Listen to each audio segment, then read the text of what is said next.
नमस्कार, super prime time में आपका स्वागत है। आपके साथ मैं हूं Sumera Khan. Super prime time में हम आपको दिखाएंगे देश दुनिया की हर बड़ी और अहम खबर, वर्ल्ड एक्सक्लूसिव और explosive news stories, world breaking news और वॉर ब्रेकिंग न्यूज भी। शुरुआत सुपर प्राइम टाइम की, लेकिन वॉर ब्रेकिंग न्यूज के साथ इस वक्त की बड़ी खबर यह कि यूएस ने यमन जंग से जुड़ी बड़ी जानकारी सामने आई है।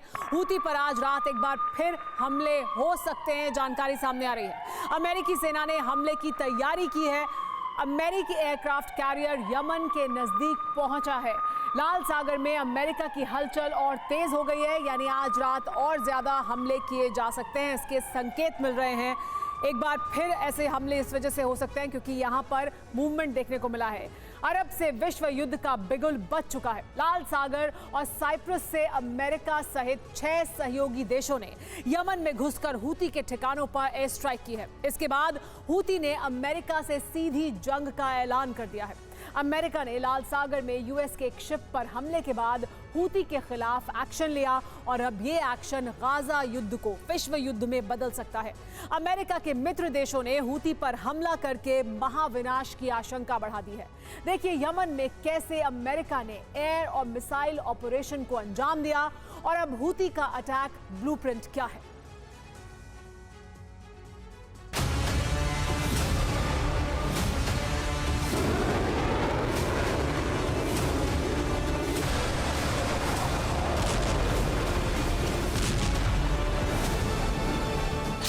Reason for last night's action was self-defense.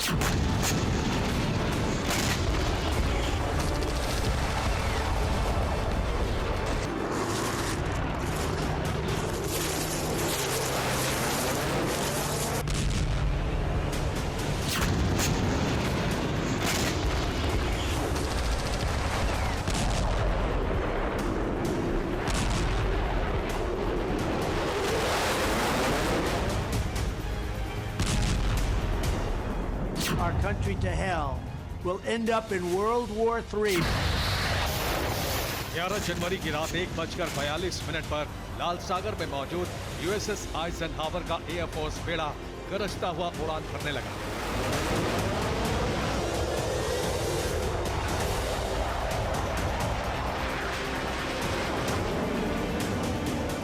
उससे आधे घंटे पहले साइप्रस के एयरबेस से ब्रिटेन के यूरो फाइटर टाइफून्स ने उड़ान भरी।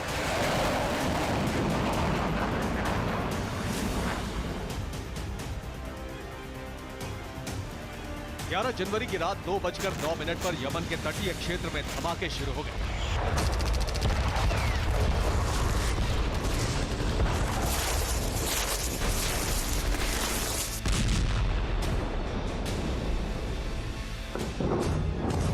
ब्रिटेन और अमेरिका की एयरफोर्स ने यमन के तटीय इलाकों में हूती के ठिकानों पर हमले शुरू कर दिए।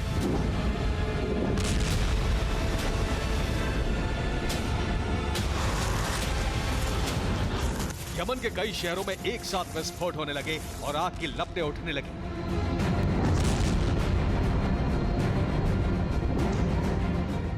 अमेरिका और उसके सहयोगी देशों ने हूती पर पहली बार सबसे बड़े हमले किए।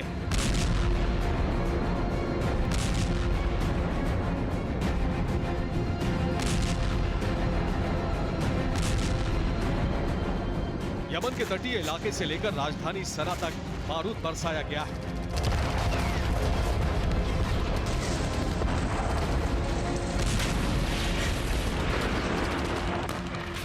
अमेरिका ने बयान जारी करके बताया कि हूती के 73 ठिकानों पर बमबारी मिसाइल हमले किए गए हैं। इन हमलों का टारगेट हूती के हथियार गोदाम, मिसाइल लॉन्च पैड है।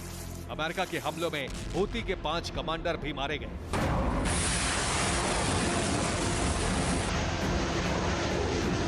ये हूती के लाल सागर आतंक को अमेरिका का जवाब है और इसके निशान यमन की धरती पर तबाही बनकर दिख रहे हैं।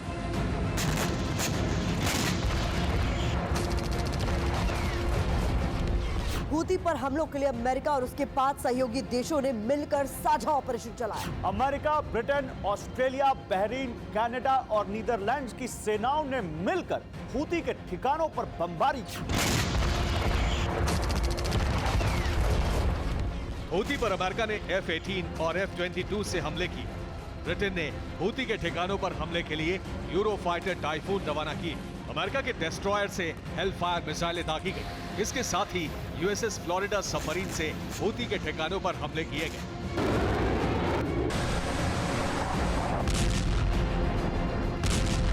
हूती को इन हमलों से बड़ा नुकसान उठाना पड़ा है, क्योंकि मिसाइलें उन गोदामों पर बरसाई गई हैं जो हूती को ईरान से मिली थी।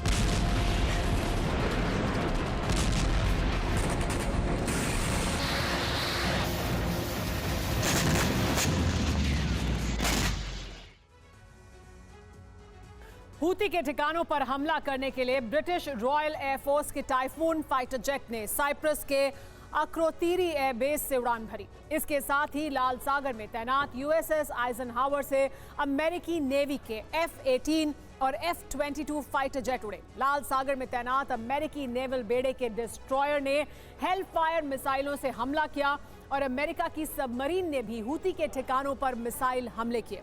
अमेरिकी खेमे के 6 देशों ने यमन में हूती पर 73 बार स्ट्राइक की और यमन से तटीय इलाकों में हूती के मीदी, सना, अल सलीफ, हुदैदा, मोखा, ताइज, अदन, बलहाफ, अल शिहर, अल मुकल्ला, निश्तून ठिकानों पर बमबारी की गई।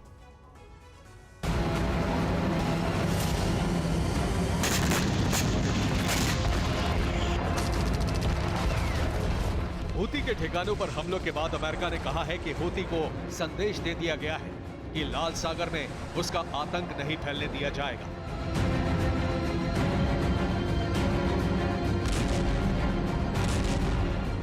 जनवरी को अदन की खाड़ी में हूती ने मिसाइल हमला किया। इससे एक अमेरिकी जहाज को काफी नुकसान पहुंचा। इस हमले के बाद हूती पर पलटवार किए गए। नवंबर महीने से हूती लाल सागर से गुजरने वाले जहाजों पर हमले कर रहा है। 9 जनवरी को हूती ने अमेरिका के युद्धपोत पर हमले की कोशिश की। हूती के हमलों से 20% शिपिंग कंपनियों ने लाल सागर रूट से जहाज भेजने बंद कर दिए। लाल सागर से गुजरने वाले जहाजों का बीमा 10 गुना ज्यादा महंगा हो गया। ब्रिटेन के रक्षा मंत्री ने कहा है कि आत्मरक्षा के लिए हूती पर हमले जरूरी हो गए हैं।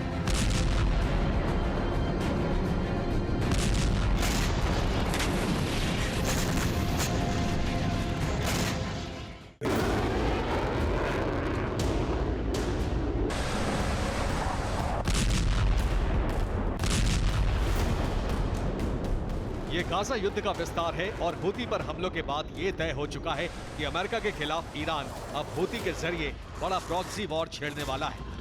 हूती ने ऐलान कर दिया है कि अमेरिका को इसकी बड़ी कीमत चुकानी होगी।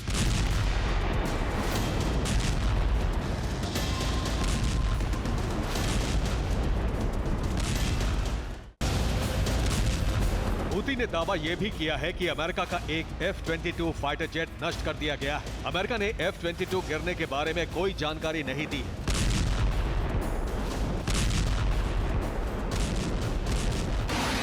इजराइल हमास की जंग की वजह से ही लाल सागर में जंग शुरू हो चुकी है। इसे विश्व युद्ध का अलार्म माना जा रहा है।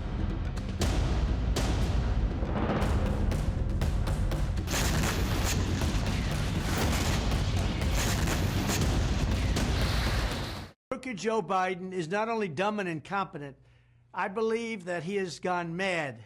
He is a mental catastrophe that is leading our country to hell. We'll end up in World War III because of this man.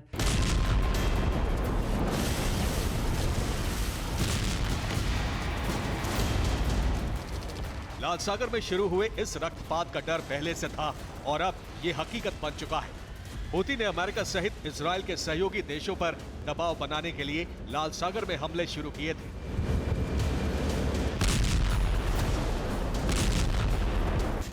America 75 से ज्यादा हूती के ड्रोन और मिसाइल नष्ट कर चुका था, लेकिन अमेरिकन कंपनी के जहाज पर हमला होने के बाद यमन के तटीय क्षेत्र को ध्वस्त कर दिया गया।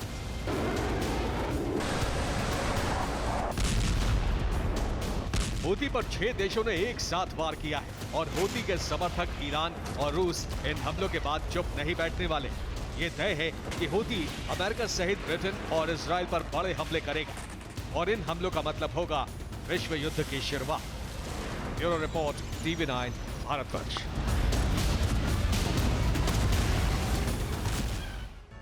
लाल सागर में ब्रिटेन की बड़ी तैयारी। हूती के ठिकानों पर हमले की तैयारी की गई है। 6 ब्रिटिश एयरक्राफ्ट हमले के लिए रेडी मोड में हैं। यमन की रेकी कर रहा है जासूसी विमान भी, ये जानकारी मिल रही है।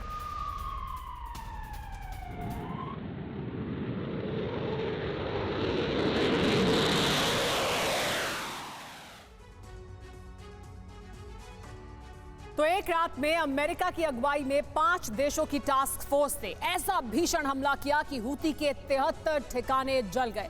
इसके लिए अमेरिका और ब्रिटेन ने बहुत ही विनाशक हथियारों का इस्तेमाल किया। अमेरिका और ब्रिटेन ने 1 दर्जन घातक हथियारों से हमला कर हूती से विध्वंसक बदला ले लिया। हूती पर हमले के लिए जिन हथियारों का इस्तेमाल किया गया है वो सभी विश्व विनाश के हथियार हैं। तो सवाल यही है कि क्या हूती पर हमले के साथ ही तीसरा विश्व युद्ध शुरू हो गया है?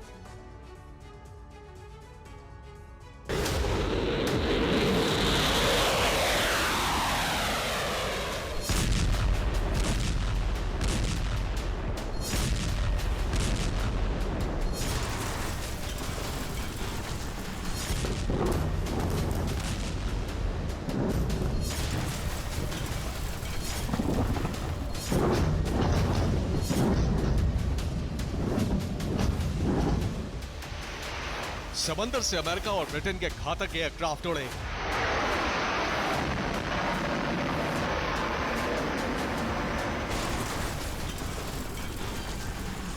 यमन में हूती के ठिकानों पर बम और मिसाइलों की बेजोड़ बरसात की।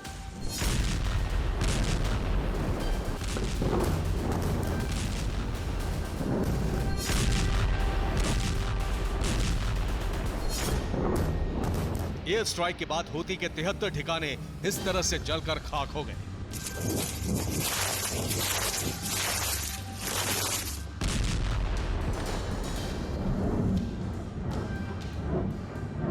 TV9 भारतवर्ष ने अपनी रिपोर्ट में जिस बात का ऐलान कई बार किया था, अमेरिका ने वही कर दिया। अमेरिका और ब्रिटेन समेत 5 देशों की टास्क फोर्स ने हूती से अब तक का सबसे बड़ा बदला ले लिया।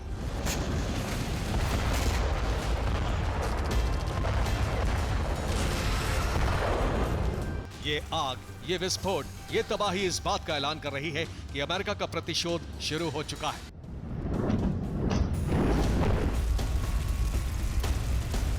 सुपर पावर ने बहुत पहले ही चेतावनी दे दी थी। ऐलान कर दिया था कि अगर लाल सागर में हूती के हमले नहीं रुके तो उसका अस्तित्व मिट जाएगा।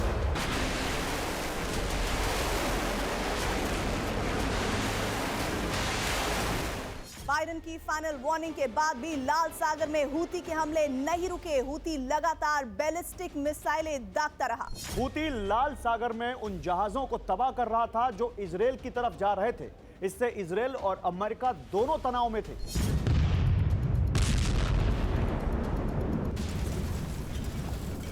हूती हिमाकत से बाज नहीं आए तो लाल सागर में अमेरिकी टास्क फोर्स के एक्शन का आगाज हो गया। अमेरिका ने जो कहा था वही किया। एक ही रात में हूती के ठिकानों का हुलिया बिगाड़ दिया।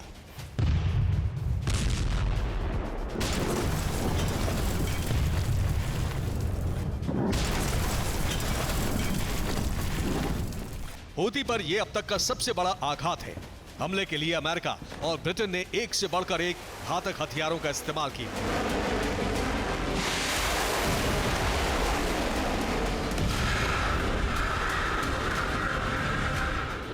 F-22 रैप्टर, F-35, यूरोफाइटर जैसे घातक विमानों से बम और मिसाइल वर्षा की गई।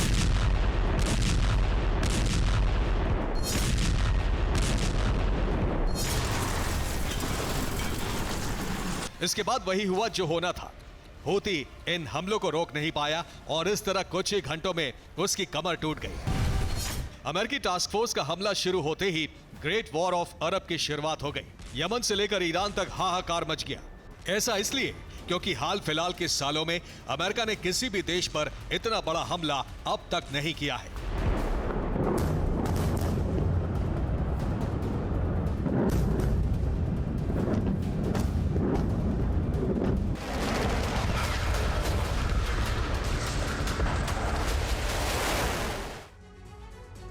ब्रिटेन और अमेरिका ने यमन के हूती के ठिकानों पर करीब 1 दर्जन घातक हथियारों से भीषण हमला बोला।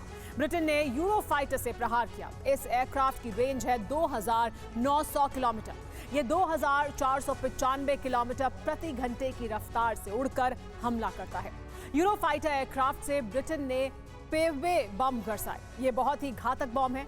पेववे जीपीएस से गाइड होता है, इसलिए ये बहुत ही सटीकता से हमला करता है। अमेरिका के आइजनहावर एयरक्राफ्ट कैरियर से सुपर हॉर्नेट लड़ाकू विमान उड़े।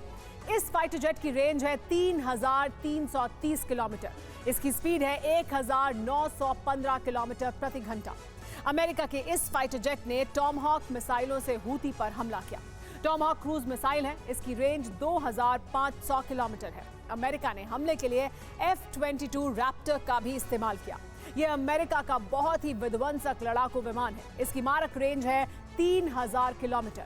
यह 2,415 किलोमीटर प्रति घंटे की रफ्तार से उड़कर दुश्मन को तबाह करता है। F-22 रैप्टर से अमेरिका ने जैसन मिसाइल दागी। JSSM क्रूज मिसाइल है। ये 2,000 किलोमीटर दूर मौजूद अपने टारगेट को तहस नहस कर देती है। अमेरिका की ये मिसाइल बहुत ही सटीक मानी जाती है। इतना ही नहीं, अमेरिका ने F-35 लड़ाकू विमान से भी हूती को खत्म करने की कोशिश की। F-35 एयरक्राफ्ट दुनिया के सबसे घातक लड़ाकू विमानों में से एक माना जाता है। इसकी रेंज है 2,225 किलोमीटर। उड़ान की स्पीड 2,000 किलोमीटर से ज्यादा है। F-35 से अमेरिका ने JDAM बॉम्ब की बरसात की। JDAM एक किट है जो अनगाइडेड बॉम्ब को गाइडेड बॉम्ब में तब्दील करता है। यही वजह है कि यह बहुत ही सटीक हमला करता है। हमले से पहले आसमान में अमेरिका ने अपने जासूसी विमान P-8 पोसाइडन को उड़ाया। इसके जरिए हूती के ठिकानों की रेकी की गई। टारगेट ढूंढने के बाद अमेरिका और ब्रिटेन ने हूती के 73 ठिकानों पर हमला बोला। हमले के दौरान भी अमेरिकी सर्विलांस विमान आसमान में उड़ान भरकर हूती की हरकतों पर नजर रखता रहा। सबसे बड़ी बात यह है कि हूती को सबक सिखाने के लिए अमेरिका ने USS फ्लोरिडा पनडुब्बी का इस्तेमाल किया। यह एक क्रूज मिसाइल सबमरीन है। इससे हूती के ठिकानों पर टॉमहॉक मिसाइलें दागी गई। टॉमहॉक बहुत खतरनाक मिसाइल है। यह 2,500 किलोमीटर दूर मौजूद टारगेट को एक झटके में समाप्त कर देती है।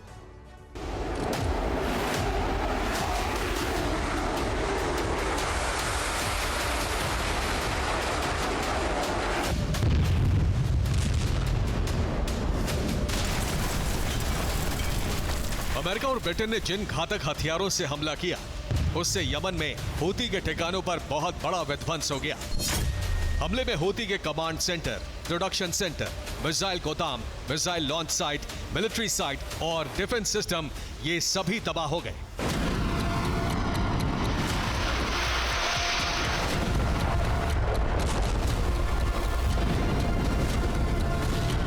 अमेरिका के मेन टारगेट पर हूती के एंटी शिप क्रूज मिसाइल और एंटी शिप बैलिस्टिक मिसाइल के प्रोडक्शन सेंटर, गोदाम और लॉन्च साइट थे।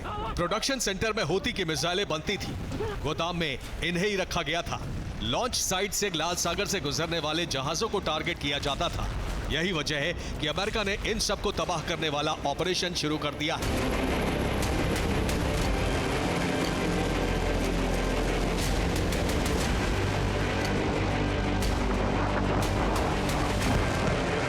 हूती के पास एंटी शिप क्रूज मिसाइल और एंटी शिप बैलिस्टिक मिसाइलों का बहुत बड़ा जखीरा है। यही मिसाइलें उसे विध्वंसक बनाती हैं। हूती के पास कितनी तरह की एंटी शिप क्रूज मिसाइलें हैं, पहले उन्हें जानिए।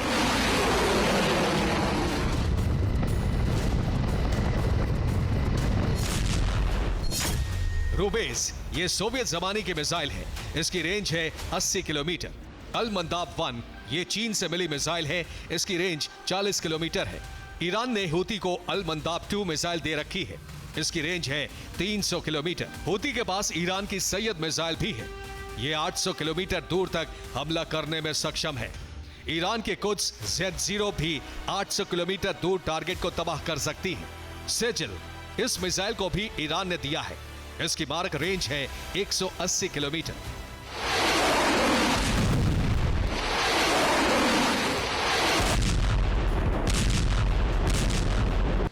एंटी शिप क्रूज मिसाइलों के अलावा यमन के हूती के पास 6 तरह की खतरनाक एंटी शिप बैलिस्टिक मिसाइलें भी हैं। इन्हीं मिसाइलों से वो इजराइल की धरती को दहला रहा है।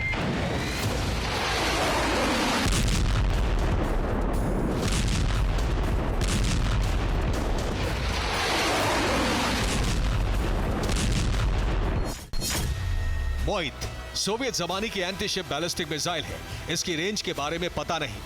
हूती के पास ईरान की आसिफ मिसाइल है। इसकी रेंज है 450 किलोमीटर। ईरान की तकील मिसाइल 500 किलोमीटर दूर मौजूद टारगेट को ध्वस्त कर सकती है। फलक मिसाइल को हूती ने खुद ही बनाया है। इसकी रेंज 140 किलोमीटर है।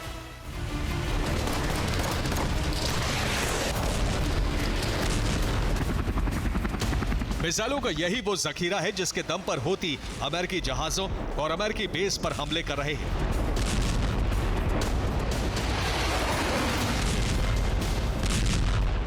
लेकिन अब बाइडेन के सब्र की सीमा टूट चुकी है। अमेरिका की अगुवाई में 5 देशों की सेनाओं के हमले शुरू हो चुके हैं। हूती का अंत निकट आ गया है। ऐसा लग रहा है कि हमास से पहले हूती का अस्तित्व समाप्त होने जा रहा है।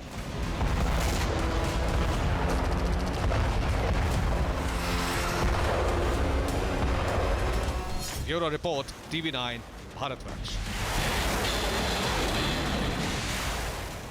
इस वक्त की बड़ी खबर, अमेरिका पर पलटवार कर सकता है हूती। हमले के बाद भड़का हूती का गुस्सा, बैलिस्टिक मिसाइल से बदला लेने की तैयारी है। हूती सेना ने बैलिस्टिक मिसाइलें निकाल ली हैं।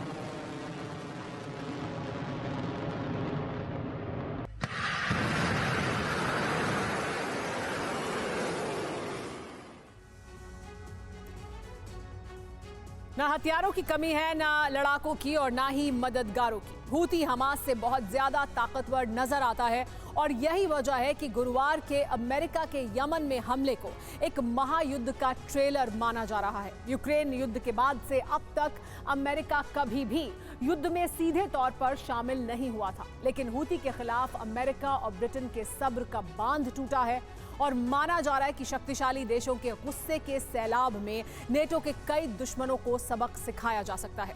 पहला टारगेट भले ही हूती है, लेकिन हूती की हिमाकत इस जंग को महायुद्ध में बदल सकती है।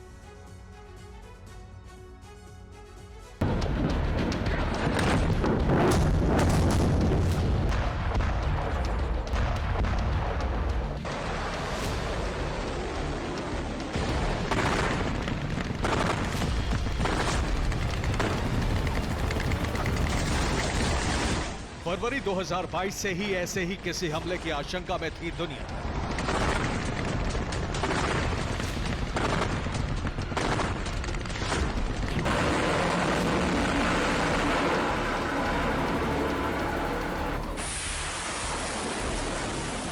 यूक्रेन पर रूस का हमला हो या फिर काला सागर में अमेरिकी ड्रोन पर अटैक,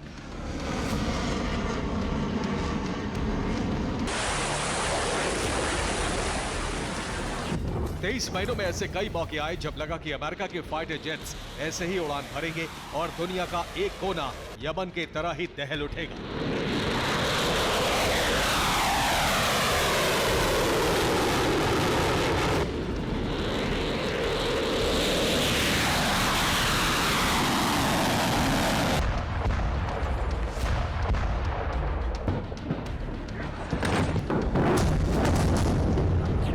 लेकिन ना तो अमेरिका ने सब्र खोया और ना ही ब्रिटेन ने।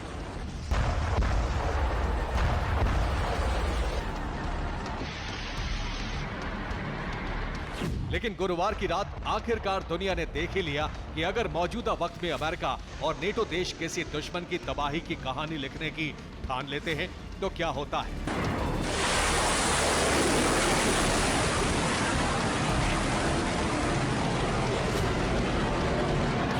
ये नेटो की ताकत की बहुत छोटी सी झलक है। दुनिया ने देखा कि कैसे एयरक्राफ्ट कैरियर से घातक विमान पल भर में बमबारी करते हैं।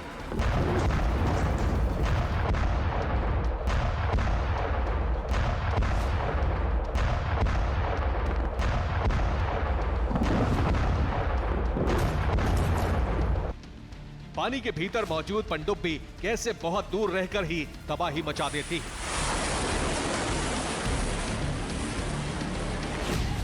दुनिया ने नेटो देशों की सेना के तालमेल को देखा, उन हथियारों के प्रहार को देखा जिसे नेटो की सबसे बड़ी ताकत माना जाता है। अमेरिका और ब्रिटेन जैसे देशों के ऐसे एक्शन से दुनिया में खलबली मचना तो तय था। रूस ने यूएनएससी की बैठक बुलाने की मांग की है। हमले को यूएन चार्टर का उल्लंघन कहा है। ईरान ने हमले को यमन की संप्रभुता और क्षेत्रीय अखंडता पर हमला कहा है। अंतर्राष्ट्रीय कानून और अधिकारों का उल्लंघन कहा है। यमन की सड़कों पर लोगों की भीड़ उमड़ पड़ी है। अमेरिका ब्रिटेन के खिलाफ नारेबाजी हो रही है।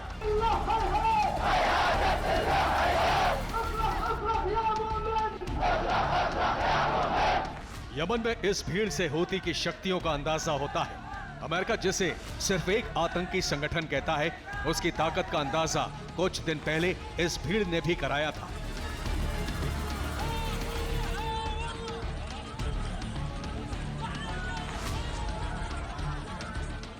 हूती के समर्थन में यह भीड़ तब गाजा जाने के लिए निकली थी।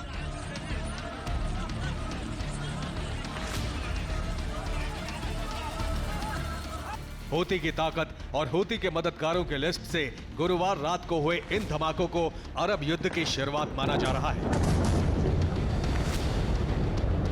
हूती मिडिल ईस्ट में बड़े युद्ध की वजह बन सकता है। यूएई, सऊदी अरब जैसे देश जंग में शामिल हो सकते हैं। ईरान इस युद्ध को महाजंग में तब्दील कर सकता है। नेटो देश हूती के सफाई का ऑपरेशन तेज कर सकते हैं। अमेरिका ने युद्ध का एक नया मोर्चा जरूर खोल दिया है, लेकिन माना जा रहा है कि इन धमाकों के जवाब में हूती जो धमाका करेगा वो एक बड़े युद्ध की वजह बन सकता है।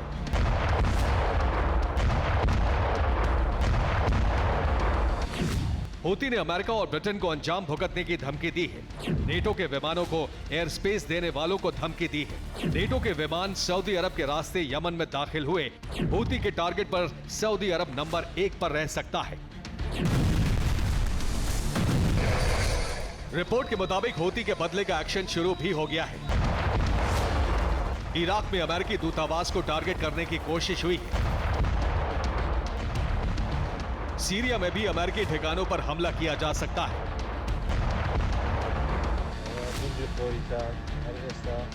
सीरिया में अमेरिकी कब्जे वाले अल शदादी सैन्य अड्डे पर ड्रोन हमला किया गया। हूती अमेरिका से बदला लेने के लिए सऊदी के तेल ठिकानों पर हमला कर सकता है। सऊदी ने ही अमेरिका को हमले के लिए हवाई क्षेत्र के इस्तेमाल की इजाजत दी है। हूती के टारगेट पर सऊदी का अरामको हो सकता है। अरामको सऊदी की सबसे बड़ी तेल कंपनी है। सऊदी अरामको मार्केट कैप के हिसाब से एप्पल के बाद दुनिया की सबसे बड़ी कंपनी है। लाल सागर में जहाजों पर हमले भी हूती ने दुनिया में तेल सप्लाई को मुश्किल बनाने के लिए किया था। सऊदी अरब के किसी भी ठिकाने पर एक भी हमला अमेरिका और ब्रिटेन को और ज्यादा आक्रामक कर सकता है। हूती को ईरान से हथियार मिलते हैं, लेकिन इस हमले से ठीक पहले ईरान ने सीधे तौर पर अमेरिका से दुश्मनी मोल ली है। ईरान की नौसेना ने गुरुवार को ओमान की खाड़ी में एक तेल टैंकर जब्त कर लिया। सेंट निकोलस नाम का टैंकर इराक से तुर्की जा रहा था। टैंकर में इराकी तेल था। ईरान का दावा है कि अमेरिका ने इस जहाज को चोरी करके तेल चुराया था। सच्चाई यह है कि अमेरिका ने अप्रैल 2022 में जहाज को जब्त किया था। इसमें करीब 10 लाख बैरल ईरानी तेल था। अमेरिका ने यह कार्रवाई ईरान पर लगाए गए प्रतिबंध के तहत की थी। 2022 में जहाज का नाम स्वेज राजन था, जिसे बाद में बदलकर सेंट निकोलस कर दिया गया। अब यह जहाज ईरान और अमेरिका के बीच तनाव की नई वजह बन सकता है। फिलहाल अमेरिका ने साफ कर दिया है कि वक्त के साथ हूती के खिलाफ एक्शन को और तेज किया जा सकता है।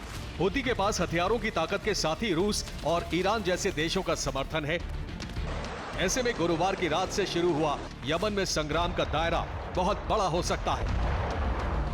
अमेरिका ने मिडिल ईस्ट में किसी भी बड़े युद्ध से निपटने की तैयारी कैसे की है, इसका ट्रेलर तो दिख गया है, लेकिन पिक्चर बहुत भयावह हो सकती है।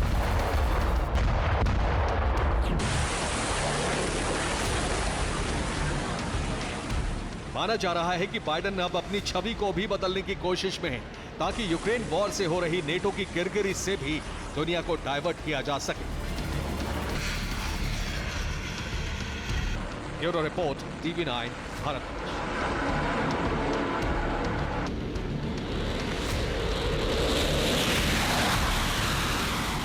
इस वक्त की बड़ी खबर, यमन में हूती चीफ की हाई लेवल मीटिंग। सेना के साथ हूती चीफ की बड़ी बैठक। आज रात हमले का आदेश जारी हो सकता है। हमले के लिए तैयार रहे सेना, कहा अब्दुल मलिक हूती ने। लाल सागर में बड़ी जंग छिड़ सकती है, यह भी कहा।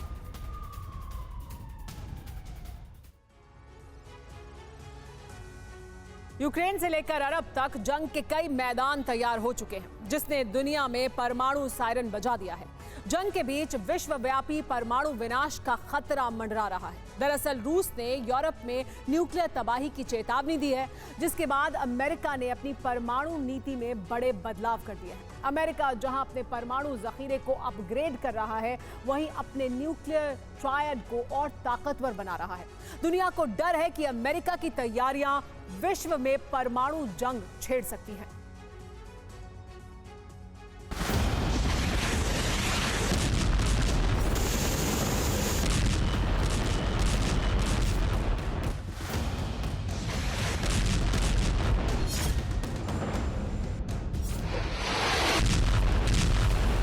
Носители с разным наполнением, ну, разве что кроме ядерного.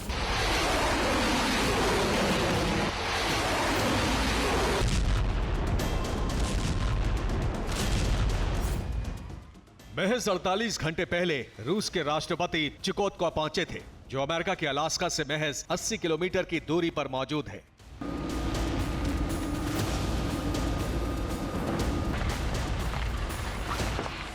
उसके ठीक 24 घंटे बाद मेदवेदेव का एक बयान सामने आया, जिसने पूरी दुनिया में हड़कंप मचा दिया है।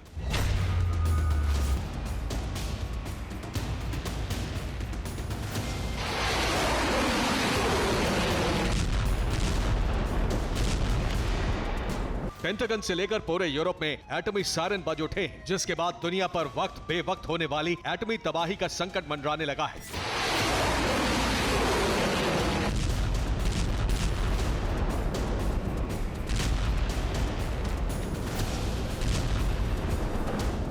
दुनिया को डर है दो महाशक्तियों के बीच होने वाली न्यूक्लियर जंग का।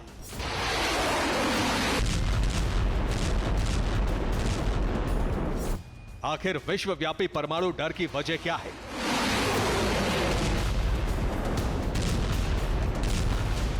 कैसे दुनिया एटमी बवंडर की दहलीज तक पहुंच चुकी है?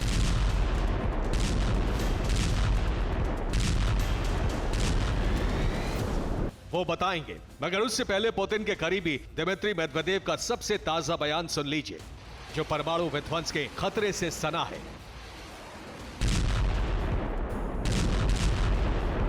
Эффективную работу нашего оборонно-промышленного комплекса в течение всего 23 года.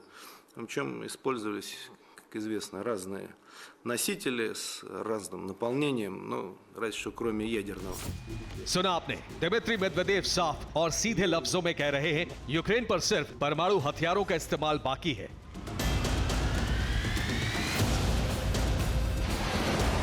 मेदवेदेव यही नहीं रुके, उन्होंने यह भी कहा कि रूस अपने परमाणु बमों के इस्तेमाल से भी पीछे नहीं हटेगा।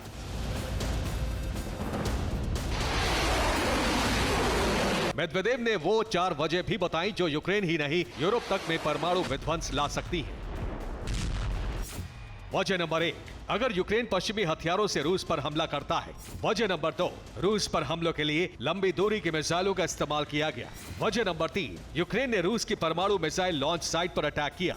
और वजह नंबर 4, अगर रूस के अस्तित्व को खतरा हुआ। मेदवेदेव का दावा है कि अगर इन 4 में से कोई हरकत यूक्रेन या किसी और देश की तरफ से हुई तो रूस के दुश्मन देशों में परमाणु तांडव होना तय है।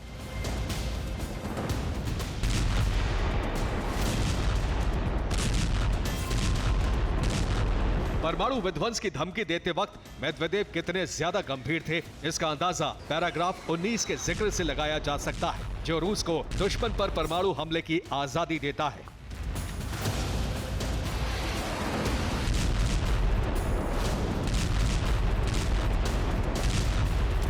2020 में रूस ने परमाणु सिद्धांत बनाया था। इसमें परमाणु हमले के लिए शर्तों का जिक्र है। पैराग्राफ 19 में बताया गया है कि रूसी राष्ट्रपति किन हालातों में परमाणु हथियारों का इस्तेमाल कर सकते हैं। यूक्रेन युद्ध में रूस कई बार परमाणु हमले की धमकी दे चुका है, मगर ऐसा पहली बार है जब उसने विस्तार से न्यूक्लियर वॉर की वजह बताई है। रूस की न्यूक्लियर धमकी के बाद पेंटागन की टेंशन बढ़ गई है। उसने अपनी परमाणु तैयारियां तेज कर दी हैं। पूरी दुनिया रूस की परमाणु शक्ति से वाकिफ है और न्यूक्लियर ट्रायड की काबिलियत भी किसी से नहीं छिपी है। ऐसे में अमेरिका भी अपने न्यूक्लियर ट्रायड को अपग्रेड करने की तैयारी में है।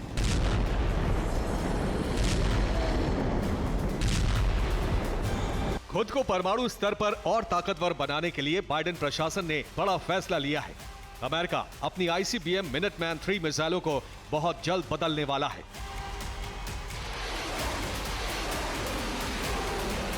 अमेरिका ने अलग अलग जगहों पर 400 साइलो बना रखे हैं। इन सभी में परमाणु सक्षम मिनटमैन 3 मिसाइलों को रखा गया है। ये मिसाइल किसी भी वक्त हमले के लिए तैयार रहती हैं। मिनटमैन 3 मिसाइलों को America LGM-35A sentinel intercontinental ballistic मिसाइलों से बदलेगा। दरअसल साइलो में रखी इन मिसाइलों को 1960 और 1970 के दशक में तैनात किया गया था। ये मिसाइलें बेहद पुरानी हो चुकी हैं। रूस के बढ़ते खतरे को देखते हुए अमेरिका इन्हें अपनी आधुनिक LGM-35A सेंटिनल ICBM मिसाइलों से रिप्लेस करने वाला है, ताकि परमाणु जंग के वक्त उसका न्यूक्लियर ट्राइड किसी भी हालत में रूसी न्यूक्लियर ट्राइड से कमजोर ना पड़े। अमेरिका सिर्फ अपने न्यूक्लियर ट्राइड को मजबूत ही नहीं बना रहा, बल्कि अपने न्यूक्लियर जखीरे को बढ़ाने की तैयारी भी कर रहा है, जिसके लिए उसने अपने दशकों पुरानी न्यूक्लियर साइट्स को फिर से एक्टिवेट कर दिया है।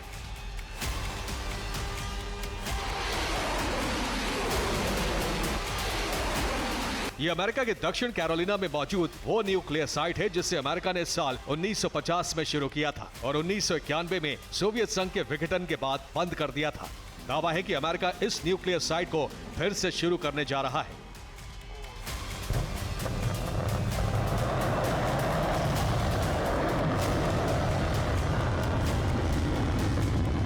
साफ है अमेरिका परमाणु स्तर पर बड़ी तैयारियां कर रहा है, जिन्हें मेदवेदेव की धमकी के बाद और तेज कर दिया गया है। अमेरिका न केवल खुद को तैयार कर रहा है, बल्कि अपने सहयोगी देशों को भी हथियारों के स्तर पर और ज्यादा मजबूत कर रहा है। अमेरिका ने यूरोपीय देशों को 1000 से ज्यादा पैट्रियट मिसाइलें भेजने का ऐलान किया है। ये मिसाइलें जर्मनी, नीदरलैंड्स, रोमानिया और स्पेन को दी जाएंगी। माना जा रहा है कि यूक्रेन जंग में किसी भी वक्त सरेंडर कर सकता है। ऐसे में ये युद्ध यूक्रेन से निकलकर यूरोप में फैल सकता है। इसीलिए अमेरिका अपने सहयोगियों को शक्ति संपन्न बनाने में जुटा है। यूक्रेन से लेकर रेड सी और गाजा तक अमेरिका और रूस के बीच सीधे टकराव के कई हॉटस्पॉट बन गए हैं। यहाँ किसी भी वक्त अमेरिका और रूस आमने सामने आ सकते हैं।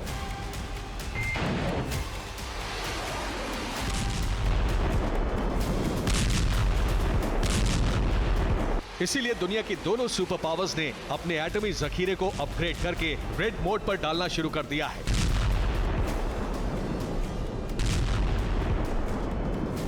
Bureau report, TV9 Bharatvarsh. एक तरफ दुनिया में कई मोर्चों पर बारूदी तनाव बढ़ता जा रहा है, तो वहीं रूसी प्रेसिडेंट पुतिन यूरोप को दहलाने की तैयारी कर चुके हैं। उत्तर कोरिया के विध्वंसक हथियारों के रूस पहुंचने के बाद अब पुतिन यूरोप के कम से कम 10 देशों से सीधे टकराने, यानी उन देशों पर हमला करने का मूड बना चुके हैं।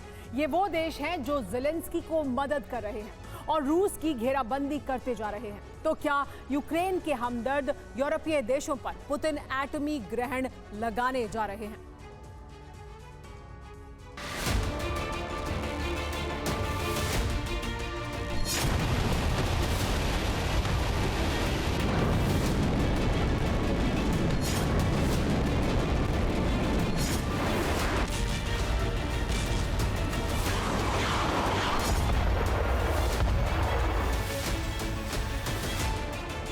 यूक्रेन जंग का विस्तार यूरोप में भी हो सकता है।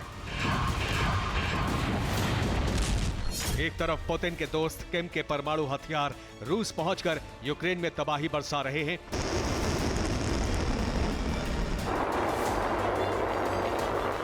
दूसरी तरफ यूरोप में सर्वनाश की आग बरसाने के लिए भी पुतिन ने तैयारी कर ली है। पुतिन के प्रचंड क्रोध का अगला शिकार यूक्रेन के हमदर्द बाल्टिक और नॉर्डिक देश हो सकते हैं, जहां रूस एटमिक ग्रहण लगा सकता है।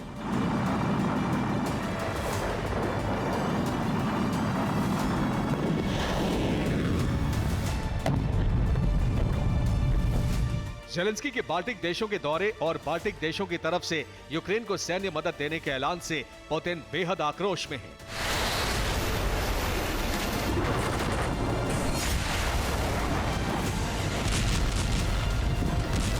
यूक्रेन विध्वंस के बाद पुतिन के निशाने पर जो देश होंगे उनमें नॉर्डिक देशों में डेनमार्क, नॉर्वे, फिनलैंड और आइसलैंड शामिल हैं। वहीं दूसरी तरफ बाल्टिक देशों में एस्टोनिया, लातविया और लिथुआनिया शामिल हैं, जो पुतिन के प्रचंड हमलों का शिकार बन सकते हैं।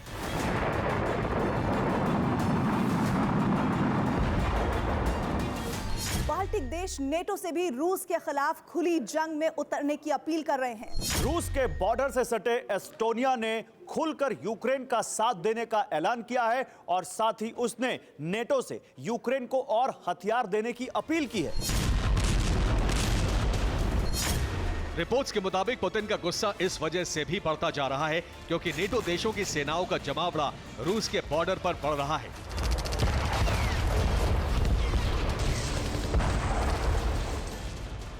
नेटो के बेहद करीबी और रूस के बॉर्डर से सटे पोलैंड पर पुतिन पहले से ही काफी खफा हैं।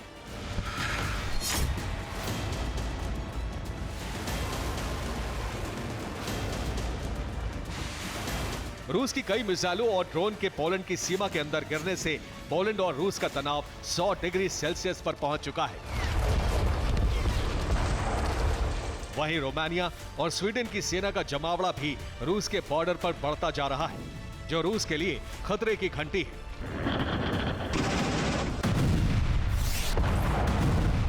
इसलिए इन देशों के खिलाफ पुतिन का परमाणु प्रकोप प्रलय बनकर बरस सकता है।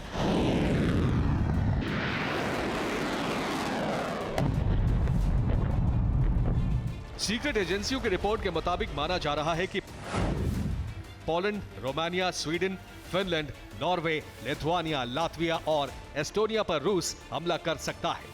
रूसी सेना नॉर्डिक और बाल्टिक देशों के बॉर्डर पर पहुंचाई जा रही है। बाल्टिक देशों पर हमले के लिए बेलारूस में भी रूसी सेना का जमावड़ा तेजी से बढ़ रहा है।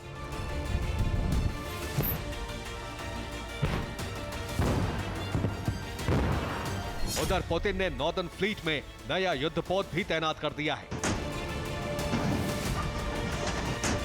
रूस के एडमिरल गोलोवको फ्रिगेट को पूरी तरह से रूसी नौसेना के उत्तरी बेड़े को सौंप दिया गया है। पुतिन के इस कदम को विध्वंसक तैयारी के रूप में देखा जा रहा है। यूक्रेन का हथियार भंडार खाली हो चुका है। ऐसे में ब्रिटेन ने यूक्रेन के लिए बड़ी मदद का ऐलान किया है। आज ब्रिटेन के पीएम ऋषि सुनक कीव पहुंचे, जहां उन्होंने यूक्रेन के लिए 200 अरब रुपए की सैन्य मदद की घोषणा की। इस बीच पेंटागन की एक सनसनीखेज रिपोर्ट सामने आई है। इस रिपोर्ट में दावा किया गया है कि यूक्रेन से 100 करोड़ के हथियारों की चोरी की गई है, जिसके बाद ज़ेलेंस्की सवालों के घेरे में आ गए हैं।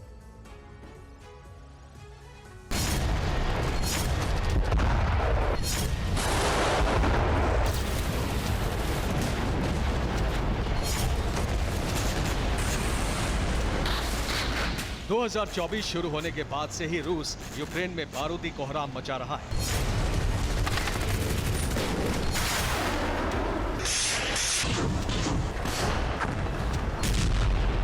कीव पर मिसाइलें दागकर तबाही मचा रहा है।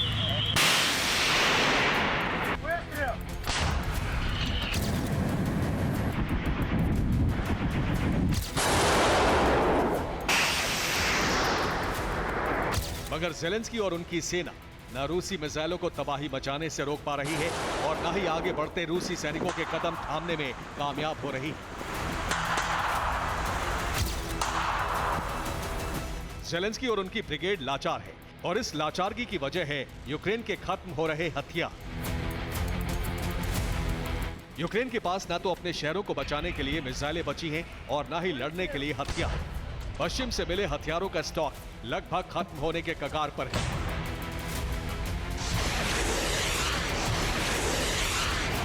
इस बीच पेंटागन से एक ऐसी रिपोर्ट सामने आई है जिसने ज़ेलेंस्की और उनके कमांडर्स पर सवाल खड़े कर दिए हैं। पेंटागन की रिपोर्ट में दावा किया गया है कि यूक्रेन को भेजे गए 100 करोड़ के हथियारों की जानकारी नहीं है। इन हथियारों की चोरी या तस्करी की गई है। Drone, rocket launcher, night vision device शामिल थे। ये रिपोर्ट उस वक्त सामने आई है जब अमेरिका यूक्रेन को और हथियारों की मदद देने से साफ साफ इनकार कर चुका है। बाइडेन प्रशासन की लाख कोशिशों के बाद भी अमेरिकी कांग्रेस यूक्रेन को मदद देने के लिए राजी नहीं है। जॉन किर्बी ने अपने एक बयान में कहा कि यूक्रेन को आखिरी सहायता पैकेज जारी कर दिया गया है। इसके बाद अमेरिका यूक्रेन को मदद नहीं भेजेगा।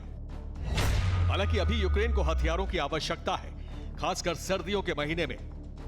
दरअसल अमेरिकी सेना को लगता है कि यूक्रेन अब इस जंग को जीत नहीं सकता। रूस के सामने उसके लिए टिकना बेहद मुश्किल है। ऐसे में उसे और मदद देना बेवकूफी होगी। यूक्रेन को $60 अरब देना व्यर्थ है। यूक्रेन बाजी पलटने में सक्षम नहीं है। जब उनके पास हमारे हथियार थे तो वो कुछ नहीं कर सके। अब यूक्रेन के लिए जंग में टिकना मुश्किल है। साफ है, अमेरिका आने वाले दिनों में यूक्रेन को और सैन्य सहायता नहीं देने वाला है।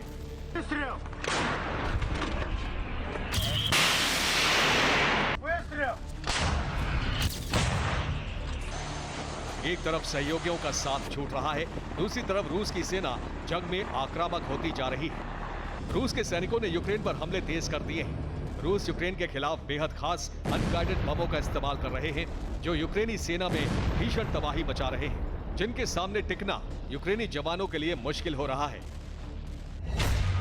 रूसी सैनिक लड़ने के लिए खास तकनीक का इस्तेमाल कर रहे हैं। उन्हें रोकने के लिए हमारे पास पर्याप्त हथियार नहीं है, इसीलिए हमें बार बार पीछे हटना पड़ता है। साफ है, यूक्रेन के जवान पहले ही हथियारों की कमी से जूझ रहे हैं और अब अमेरिका से बंद हो चुकी सैन्य मदद से उनके हौसले टूटने लगे हैं। ऐसे में आशंका है कि यूक्रेन किसी भी वक्त सरेंडर कर सकता है। इधर जेलेंस्की ने नेटो को बड़ी धमकी दी है। जेलेंस्की का कहना है कि यूक्रेन को मदद नहीं भेजी गई तो ये जंग यूरोप तक जाएगी। दरअसल जेलेंस्की का इशारा पुतिन के प्लान यूरोप की तरफ है, जिसके मुताबिक यूक्रेन को मदद करने वाला हर देश पुतिन के टारगेट पर है। अगर यूक्रेन सरेंडर करता है तो पुतिन एक एक कर इन सभी देशों के साथ जंग छेड़ेंगे। Bureau report, TV9 Bharat. क्या उत्तर कोरिया के तानाशाह किम ने परमाणु धमाका कर दिया है? आखिर उत्तर कोरिया को लेकर अमेरिका दहशत में क्यों है? भूकंप से कोरिया की जमीन दहली तो अमेरिका तुरंत एक्शन में आ गया। बाइडेन ने किम के किसी भी हमले का जवाब देने के लिए अपने न्यूक्लियर जखीरे को एक्टिव कर दिया। लेकिन उत्तर कोरिया की जमीन पर हुई बारूदी हलचल से बाइडेन की टेंशन कई गुना बढ़ गई है।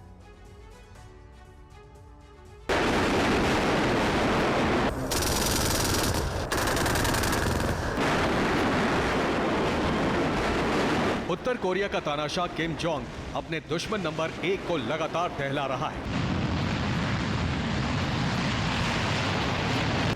दक्षिण कोरिया के खिलाफ किम की तरफ से बारूदी धमाके जारी हैं।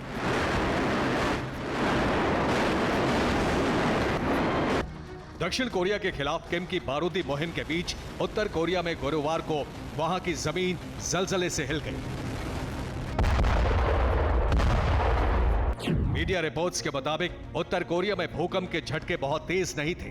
भूकंप की तीव्रता रिक्टर स्केल पर महज 2.4 थी। भूकंप के झटके उत्तर कोरिया की परमाणु परीक्षण साइट के पास देखे गए।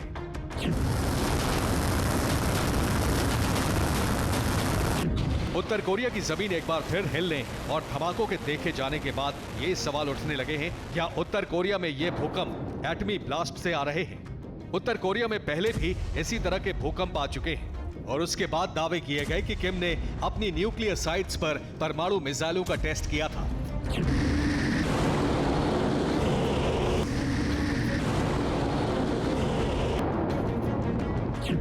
साल 2006 और 2017 के बीच उत्तर कोरिया ने 6 परमाणु परीक्षण किए थे। 2017 में हाइड्रोजन बम के परीक्षण का दावा किया गया था। 2017 में परमाणु परीक्षण के बाद 6.3 तीव्रता का बहुत बड़ा भूकंप आया था। हाल ही में किम जोंग एक मिसाइल फैक्ट्री के पास अपनी बेटी के साथ नजर आया था।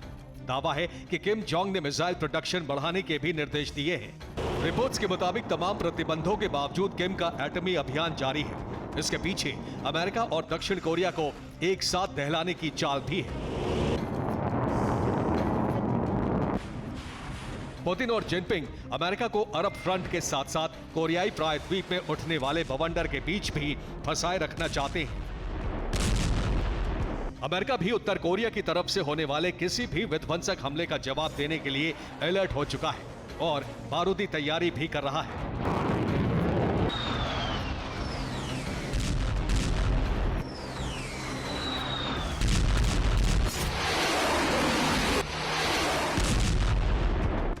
रिपोर्ट्स के मुताबिक अमेरिका अपनी दशकों पुरानी लंबी दूरी की मिसाइलों को एडवांस बना रहा है और उन्हें नए हथियारों से रिप्लेस कर रहा है।